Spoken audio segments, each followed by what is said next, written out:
Hey guys, welcome back to Two Friends in the Bible. This is the second week of our book club, part 2 of our book club, and it's also part 2 of the Corrie Ten Boom book that we are reading. And if you didn't get a chance to go through it last week, to read, to listen to the video last week, I would highly recommend you do that. And then also, if you can get the book, I would do that too and follow along. And I actually showed the book last week. It's the 35th anniversary edition one. It's a little bit shorter, but it's still Corrie's words. And so I would go back and, if you could, get that and try to read. Last week's video was the first 5 chapters plus half of chapter 6.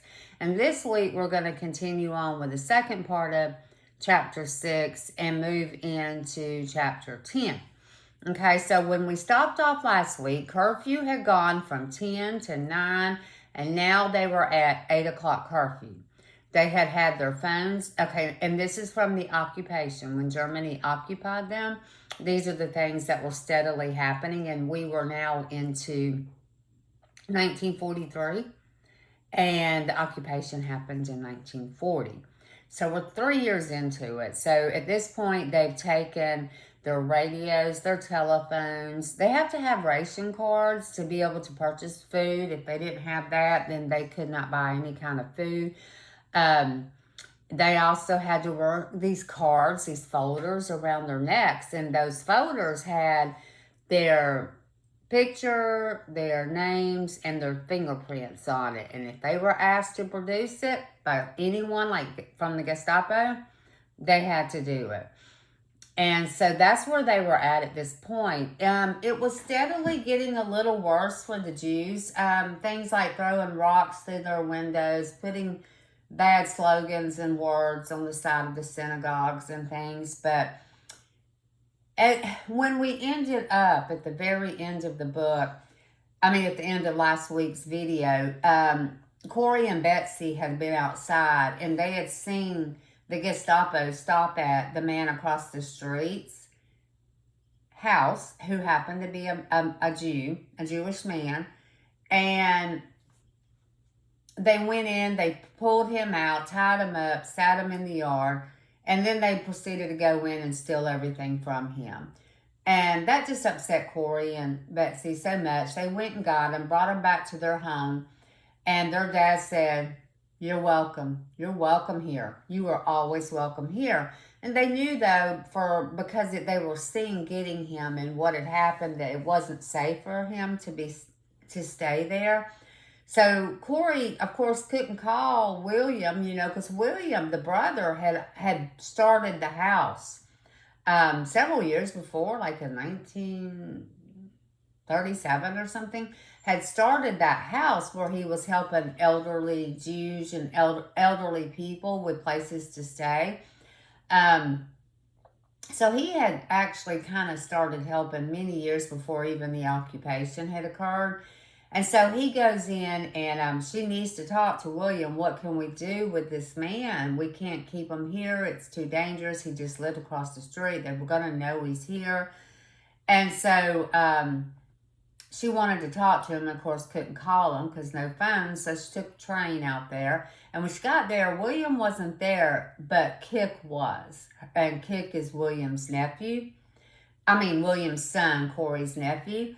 So Kik, he goes, you know what? Have them ready at sundown, which was curfew, 8 o'clock. And we'll take care of it. And so she did. She had them ready, and they came and got him. Kik and his people came and got him because they had already started the underground.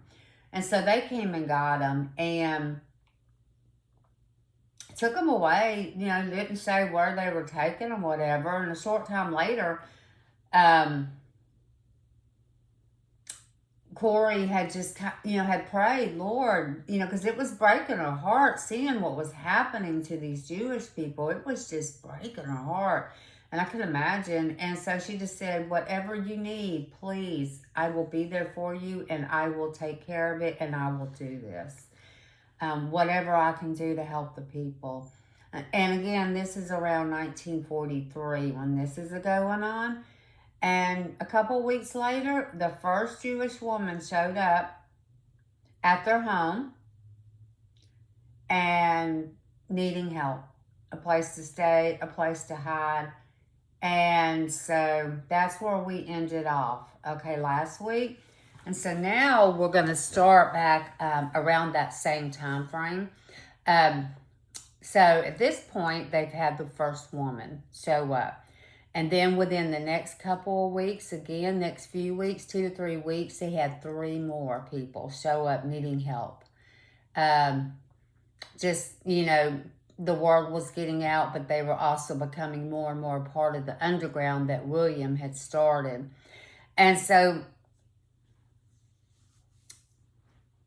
Corrie, she needed help placing some of these people because they just, you know, they didn't have a place to hide them where they're at. So she went to William, and the first thing she said to him was, wanted to know what happened to the gentleman that house had been robbed across the street. And William told her it's better not to ask questions. And that it's better not to ask questions and better not to know things. And that they needed to have less contact with him because he was being watched. And that if she wanted to continue helping, she was going to have to develop their own sources. And so Corrie, she did just that. She started developing her own sources. One problem that they were having, though, was these houses that were all helping the Jews. They finally got to the point where if whoever they were going to help didn't have ration cards, then they couldn't take them anymore because they couldn't afford to feed them. Well, Jews were not allowed the ration cards. They were not allowed them. So it was creating a really big problem because they could find them a place to go, but the places could not afford to feed the people. And they needed those cards in order to be able to feed these people. Well, they weren't giving them to the Jews. So Corrie, she thought to herself, you know, I know a man. His name is Fred Cornstra. He works at the food office where food ration cards are issued. And so she thought to herself, we've got to find a solution. And she was concerned about going and seeing them, but she did. But right before she went in, she said to herself, Lord, if it's not safe to confide in Fred what we're wanting to do, please stop this conversation now before it's too late. And so she proceeded to talk to Fred, and she told Fred that she could find a safe place for the people at their house. However, they needed these cards. And Fred said, okay, Corrie, now I know why you're coming to see me. And he explained to her, listen, they count all these cards in several different ways to make sure they're not missing. And so he said to her, there is just no way that you can just go in and take a couple cards and sneak them out without them knowing about it. He said, unless the only way that something like that could happen would be if there was a robbery. So, and he would need to be tied up when the robbery happened to really make it look big, really make it look good. So, and he told her, he said, well, you know what? I know some people that can help me do this. So he asked her, he says, well, how many do you need? And she was going to say 5 because that's how many were staying at her house. But she said 100 just came out of her mouth. Didn't even know why. It's, you know, we know why, the good Lord. But she didn't know why. She just went to say 5 and 100 came out. And so a week later, Fred shows up and he has 100 cards for Corrie, plus a couple of black eyes. And he just laughed about it and said he had to tell his friend to make it look really good. Because if not, then they could all get in trouble and then they could get caught before they really got started in this. And the interesting thing is once the ration cards were actually produced, given out, they were automatically renewed every month. So once they got these 100 cards, they're renewed every single month. So that's 100 people they're going to be able to help until this is over. Well, as time goes on, more and more and more people will start coming to the Ten Booms for help. The food problem was taken care of. However, they had other issues that they had to think about, such as what if a woman was having a baby or maybe somebody passed away.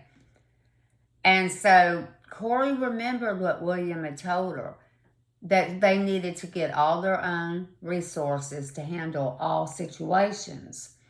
So, and then she also remembered how well Fred had worked out, the one that had helped with the food cards.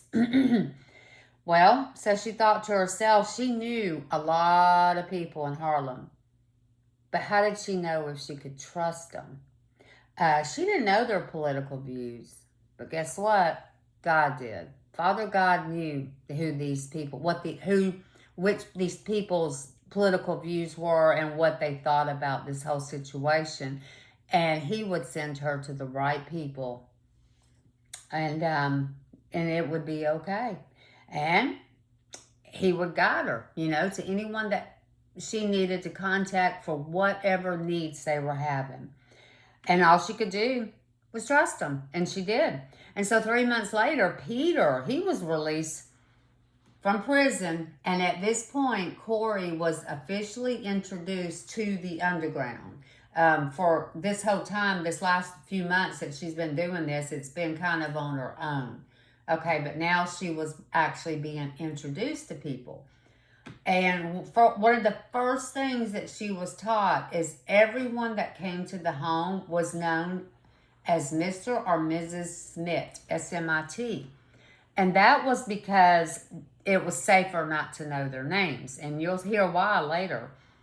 Well, one of the things that the underground really became concerned about was that Corrie and her family, they didn't have an adequate spot to hide the Jews if necessary. They had nowhere to put them. I mean, if the Gestapo came and did a raid, they were just all going to be sitting there. So they were concerned about that. And plus, they're kind of in the more downtown type area. They're not out in like a rural area. Okay, so they were really concerned about that. So shortly after this, a man by the name of Mr. Smith came to Corrie and he said to her that he is going to be making a visit to her home, the Ten Booms' home, to find a way to make a hiding place. A hiding place for the Jews. And Corrie, she didn't know him. All she knew was that his name was Mr. Smith. Well, found out later, years later, that he was actually one of the most famous architects in Europe. So later, Mr. Smith came to the house and he discovered the top of the house, which is where Corrie's bedroom was the best place to build this hiding place. It gives people, because it's on the 3rd floor. And when the Gestapo come in, they're going to come in through the business on the 1st floor. Then the family's home on the 2nd. The family's area, like the aunts' rooms have been there on the 2nd floor. The kitchen, the dining room, all of that's on the 2nd floor. But Corrie's room was on the 3rd floor.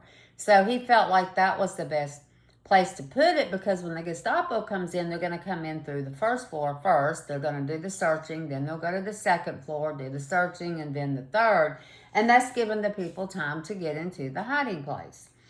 So they needed to be very careful on how they were going to do this, because they couldn't just pull up in a big truck with a bunch of bricks and mortar and different things to build this. And he had decided, Mr. Smith, to build this with bricks versus wood, because it would be too hollow sounding. And so if they knocked on the wood, it would be hollow. And with bricks, that wasn't the case. So he decided that's the way it needed to do this. So what they did was they started having different people coming in through the watch shop And they were hiding bricks under their jackets, under the newspapers, maybe a few in a bag, you know, whatever. And they were bringing in a few at a time. And that's how they ultimately got all the bricks in. Okay, so the hiding place, it ended up being 2.5 feet long from the true wall of the building that her bedroom was in.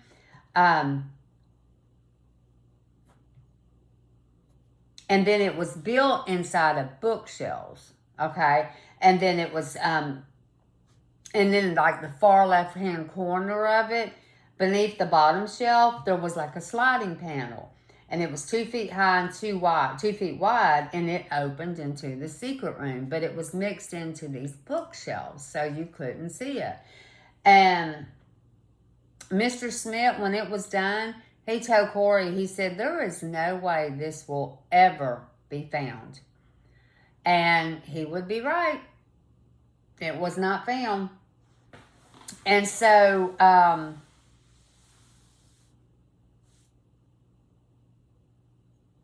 we're going to fast forward now. We are still into into 1943, but we're a few months into it. And by this time, the underground, they had 80 plus men, women, and teenagers working in God's underground. Yeah, that's how many people had signed up to help the Jews with this. In addition, they were actually able to get a telephone installed in their home, which was very illegal. I don't know how they did it, but they did. And they had not had one in 3 years. So since 1940, they had not had a telephone. It came with a huge risk, though, prison. Curfew has now been reduced down to 7 p.m. And electricity was only allowed for just a short time each night.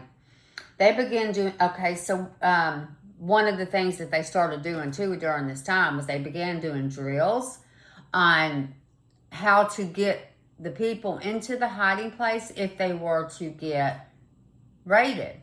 Because, you know, if it's just Corrie and Betsy and Casper living at the house, and let's say they come at dinner time, which could be common, or they could also come in the middle of the night. But if they were to say come at dinner time, and they're hiding 10 different Jews, 10 different people there, that would be 13. Well, that's probably how many places would be set at the table, right? Well, they had to find a way to make sure all that was cleaned up, and the Jews were in the hiding place in less than 2 minutes. That was the drills. Okay, well, they did it. It took some time. It did, to get trained to be able to do that, because you had to get rid of dishes, and people had to get up there, but they had to get rid of all their stuff. You know, they had to make sure none of their stuff was out. Yeah, it was, that's a lot in 2 minutes, but they were able to finally do it. Now, Corrie, one of the things that she was concerned about is when she first woke up, if it's in the middle of the night, she's kind of like, it takes her a minute to kind of get focused. Well, she was really concerned that the Gestapo would come in during the night while she is asleep, and then she's afraid that she would say too much because she hadn't had a chance to get her focus yet. So they decided that they needed to start conducting drills and doing raids, pretend raids, in the middle of the night while the family was sleeping so that they could practice. And it turned out to be a really good idea, because that first night, Corrie's friends, burst in her room and put a flashlight right in her face and asked, "Where are you hiding the 9 Jews?" And her answer, "We only have 6. So after repeated drills, though, she got much, much better at this. And she's still worried that she would mess up, but she got much better. So now we're going to fast forward to the end of 1943. We're going to be in December 1943. Well, Corrie gets summoned to the police department. And she's like, okay. They have figured this thing out. I'm in trouble. Probably has something to do with the ration cards, whatever. But she gets summoned, and she's like, okay. So she goes and she figures she's going to be arrested. But it turns out the police chief was a sympathizer. Sure was. And he had heard about her extracurricular activities that she was doing. Well, his name was Rolf, Rolf. And he actually became a very good ally to the Ten Booms. And so they had a nice conversation, and he just told her, if there's anything I can do, please let me know. Be careful, because there's only so much he could do, because he was Harlem police that had been and taken over by the Gestapo. So there wasn't a whole lot he could do, but he just said, if there's something, let me know and I'll try and help. Well, wasn't very shortly after that, he actually stopped by the Ten Boom's house. He wanted to warn them that one of their men that ran errands for the Ten Booms, like from the Ten Boom house to William's house to other areas of the underground, had been caught. Yeah, he did. And they knew the Gestapo would probably be able to make him talk. So they knew, at this point, they knew the only thing they could do was pray. And they knew that even with the mounting risk involved, they couldn't stop. They could not stop, and they needed to move forward in helping the Jews. It's an evil hour. They could not have run away from it. And Corrie, she wondered when human effort had done its best and failed, will God's power alone be free to work? Of course it will. And that time came February 28th, 1944. Yep, that's when the Ten Boom's home was officially raided by the Gestapo. There was an informant that had come in and was able to get information, but he had indicated to the Gestapo that Corrie was the ringleader. And so when they came in to do the raid, they took Corrie to a private room in the home to interrogate her. And they asked her multiple times where the Jews were, and each time she would tell them, there are no Jews here. And each time the Gestapo would just slap her across the face, smack her across the face, hit her, whatever. But, and every time she just kept saying, they're not here. There's none here. They also wanted to know about the racing cards, and they wanted to know where those cards were. So they had put together about the robberies, that were happening. There had been a couple. And so they wanted to know where those cards were. But more importantly, they wanted to know where this secret room was. So what had happened was someone came and stayed. I think that was possibly a Jewish person, or pretended to be a Jewish person, and had learned about this stuff. And then they went to the Gestapo and told them. Well, Corrie, she was like, I don't know what you're talking about. And they kept on beating her and kept on beating her. And she just cried out, Lord Jesus, protect me. And when she did, the Gestapo stopped immediately. Completely just stopped what they were doing. They took her back to the room with her family. Unfortunately, they got Betsy and brought her into the room and beat her, and then they sent her back, but neither one of them gave up any information. Well, on this particular raid, a total of 35 people were arrested that were part of the underground. In the Ten Boom family, it was Casper, William, Noli, Betsy, and Corrie. And, William, Noli, Betsy, and Corrie are all of Casper's 4 children. They were arrested, as well as Peter, which is the grandchild that had just got out of prison for playing the national anthem. They were all arrested. And the men were sent to one camp, and the women to another. And if you remember Corrie's vision of them being inside of the cage and taken away from their home. Yeah, she had that a couple in, I think, 1940. And now we're at the very end of 43, and there it was. So Well, at this point, Corrie, they were taken to a prison in Harlem, or in Holland, I apologize. Corrie, Nolly, and Betsy were taken into one prison, and they were each placed into different cells. Nobody from Harlem were allowed in the same cell. Didn't matter if they were related or not. If they were from Harlem, they were not allowed in the same cell. When Corrie went into her cell, the cell was the width of a door. That was it. And it went 6 steps back, and it was maybe 2 to 4 steps wide. That was it. And when she got in there, there were already 4 women in this cell, and they just squeezed her in as number 5.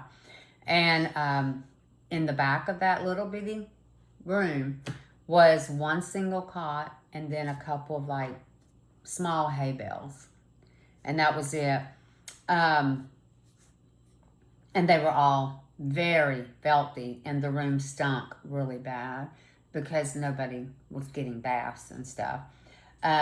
Before Corrie was arrested, she had been fighting. She'd been sick with influenza, and she was still real sick, really sick. And so the women gave her the cot and let her sleep on the cot. And she was like, in her mind, she's like, there's no way I'm ever going to sleep. Not on this cot, not in this situation. It's just not going to happen. Well, she slept all night. And until breakfast the next morning, which actually consisted of a bowl of just watered down porridge. That was all they got. She did attempt conversation with the other 4 women, but soon realized that most prisoners would not talk about anything from their past, and so she kind of gave up.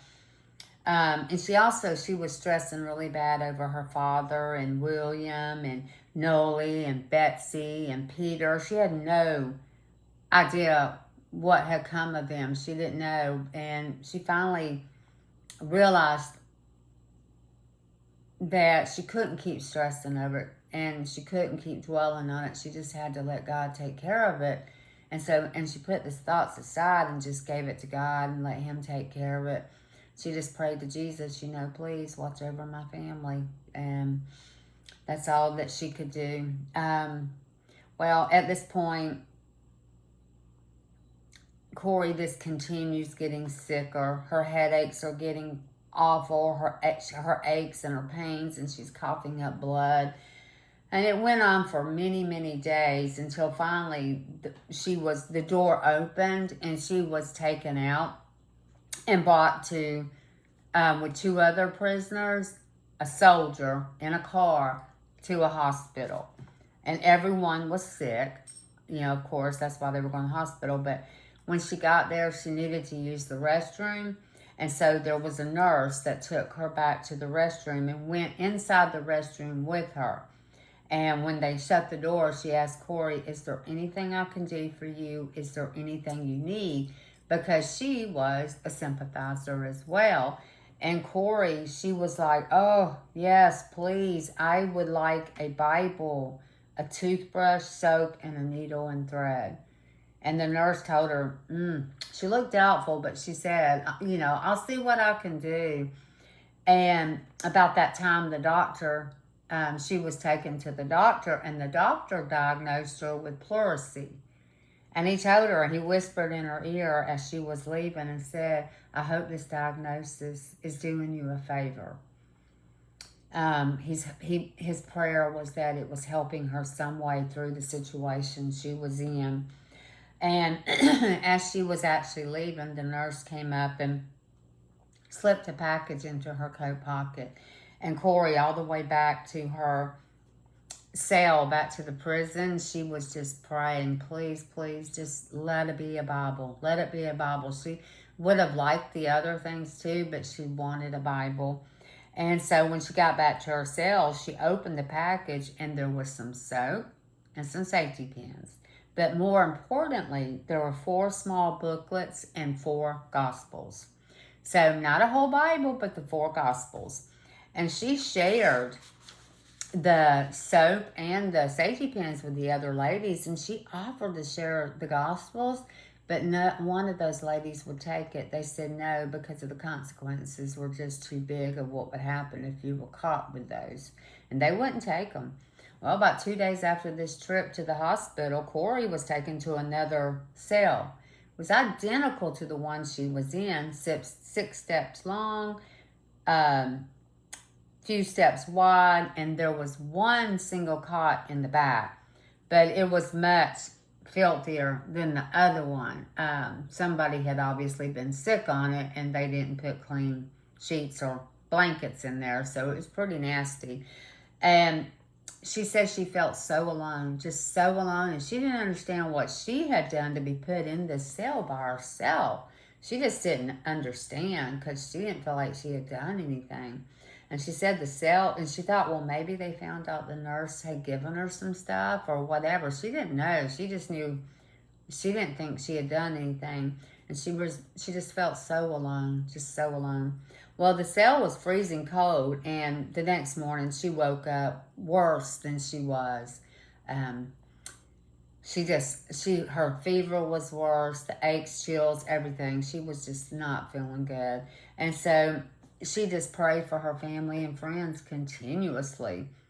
And there was a trustee that would come in every day and give her an injection of some kind of yellow liquid. She said that was in a really dirty bottle.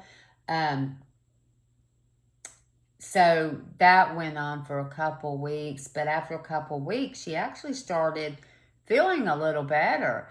And, at this point, they're just getting the porridge that's watered down for breakfast and a piece of bread for dinner. That's it. That's all they're fed. And they're left in their cells all day. They're not allowed out. They don't go outside, to play games on the, go run, go get sunshine, nothing like that. They're also not given much food. And they certainly aren't given tablets and access to the outside world. But when she finally started feeling better, she just happened to look up and she realized she had a window in her cell. She couldn't believe it. Well, this window was like way high, and she couldn't reach it, obviously, and she couldn't peek out and look over it. But she figured out that she could fix her eyes on heaven. She could fix her eyes on heaven, and she could watch the sky all day.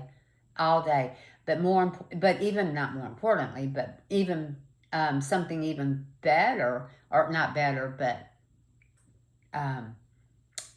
that was something that having this window that was actually great as well, not as great as seeing heaven, was she could stand in front of this window area certain times of the day, and the sunlight would just beat down on her. And so she actually was getting sunlight. And she said that was just amazing. But she could also hear the sea.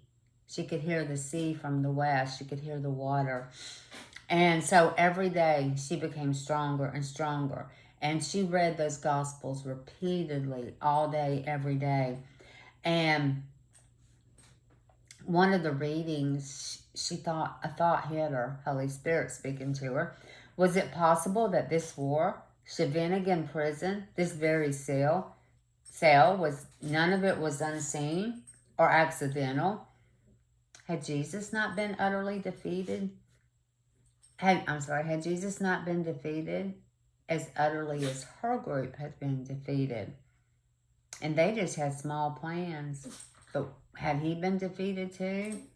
Had she, how did he do? What did he do? What came of it? Well, we know what came up with it. He wasn't defeated. He might have been for a minute, for 3 days. But that was it. And that really wasn't defeat because of what he did during those 3 days. But these were just thoughts. She's feeling better. And she's starting to recognize things and see things because she's feeling better. And she's starting to really think, well, wait a minute. If Jesus was, if his plans and everything he came to do were disrupted, why wouldn't mine? It's gonna, or things to that nature. She started just seeing things a little more clearly. And one thing that Corrie did not want to do is she did not want to lose track of time. So she was able to scratch out calendar on her wall. And so every day she would mark off when the day was over so she could keep up with her days. And she would also start putting pertinent dates on the calendar. The first date she put on there was February 28, 1944. That was the day that she was arrested, okay, the day that they had the raid. And now, here it was, April 15th, 1944. It's her birthday. Okay, she was, so February 28th to April 15th at this point, just in this prison and in solitary, well, she's in solitary confinement, which obviously we see that now. They put her in solitary confinement because she was sick. But here, so at this point, she's been in there, in this prison for 6 weeks. Well, finally, after 6 weeks, she was taken to the shower for the first time. She had not had a shower in 6 weeks. She had not been outside her prison cell except when she went to the doctor. That was it. Well, when she got out and was allowed to take the shower, there were a bunch of women in line, and so the first thing she's doing is she's looking for Betsy and Noli, but she can't find them. And she was disappointed, but she said she found so much joy in just seeing other women's face, just seeing other people, because she had not seen anyone except for the one trip in 6 weeks. And she was a personable person. She wanted to be around people. And she said it was the best shower she had ever experienced in her life. I'm sure it was. And she thought to herself, the next time she was allowed a shower, she would be bringing those gospels with her, and she was going to be giving them to other women. And interesting, when she returned from the shower, she looked down, and there was a black ant. And she said she almost stepped on it. And she's like, wait a minute. No, I'm not going to step on it. And she realized this was a friend, that the Lord had sent her a friend, a black ant, but he sent her a friend. And so every morning she started sharing a little bit of her porridge with the black ant.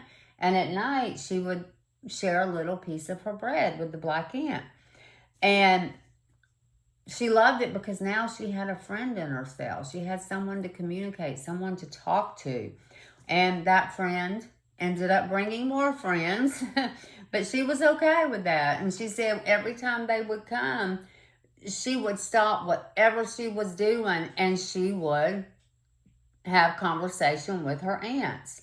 And they weren't even allowed to talk, okay? They weren't allowed to talk and stuff, so it had to be done quietly, very quietly. Well, so that she saw is just like the biggest blessing ever, was being able to have this aunt as her friend, and then the other aunts coming too. So one day, so then a few days after the aunt showed up, she was sitting in her cell, and all of a sudden she hears all the women yelling and talking to each other, and she's like, what's going on? We're not allowed to talk to each other. And she's like, what's going on? Why are y'all talking? Come to find out, it's Hitler's birthday. And all the guards had left to go to the celebration, to the Hitler celebration. So this was allowing the women to actually speak to each other through the little small holes they had in their door. And the holes were like this. I mean, they were tiny. And so they were allowed to kind of communicate with each other. Well, Corrie receives a message from Betsy. She had no idea if Betsy's alive, dead. She didn't know nothing. And you know what the message was? God is good. That was the message. And she also was able to find out that Noli, her sister, had been released the month prior, which would have been March 1944. But she had been released already. And so Corrie was super happy about that. She did not like having Nolly in there. Nolly had a lot of medical issues as well as Betsy, but she was happy to find out that Nolly had gone home. And then also she found out that Peter had been released as well as William. So that just left her, Betsy, and Casper. But she couldn't find out any kind of a status on Casper. She wasn't sure what was going on with him. So then, but you know what though? She was still happy to at least know this information that some of her family was back home safe. But she, and she did continue to be concerned for her, Betsy, and Casper. Well, it wasn't too much shortly after this that she actually received a package from Nolly. She really didn't understand how she got it, really, because it really wasn't allowed. But she did. She got the package. And in that package was a warm blue sweater, a really nice blue sweater. And keep that in mind because that comes up again later. Cookies, a needle and thread, and a bright red towel. And she laughed because she knew that Nolly understood that everything was gray in there and there was no colors. And so that would be why Nolly sent her the bright red towel and the blue sweater and even wrapped the cookies in red cellophane. So she kind of got tickled about that. But one of the things that in the underground that they did when they would send packages out, under the stamps, they would put like a message. And the underground knew that you pulled off those stamps and you looked under it so that you could see what the message was. So she did that. She took the stamps off, and sure enough, Nolly had sent her a message. And we know the message read, "All the watches in your closet are safe." AKA, all the Jews that were in that hiding place have been rescued. They did not find the hiding place.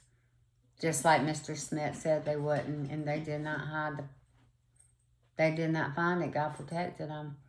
And she was ecstatic. She was so excited. She was just praising the Lord and thanking Jesus. Thank you that they're safe. Thank you.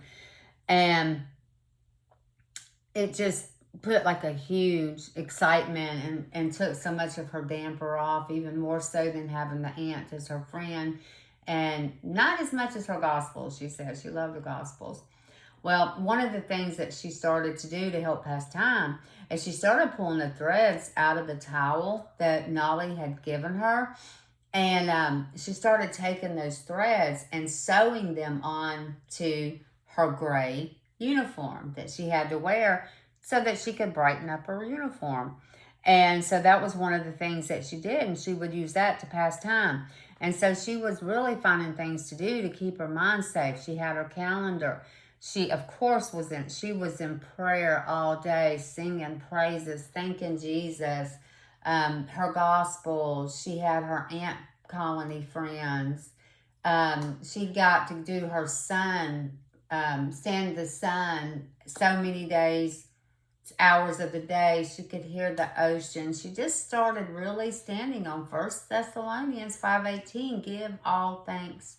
Give thanks in all circumstances. And that's what she did.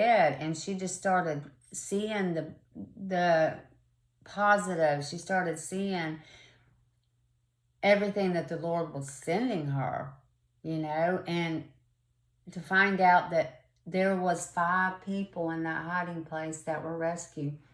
And she knew it was so worth it.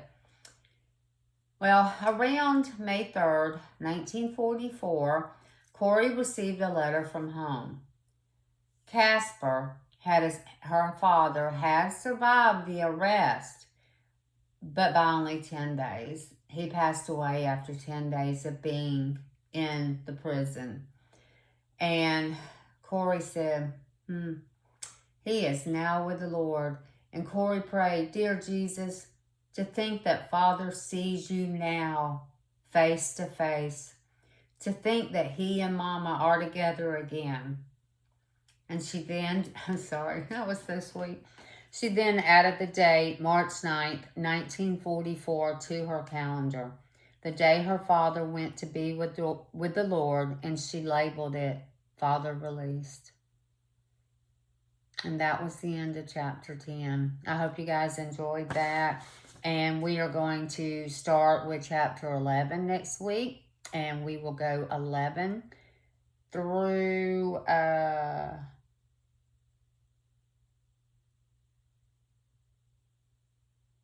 through 15. We will go through 11 through 15. I had to stop and think. I don't have the book right here. And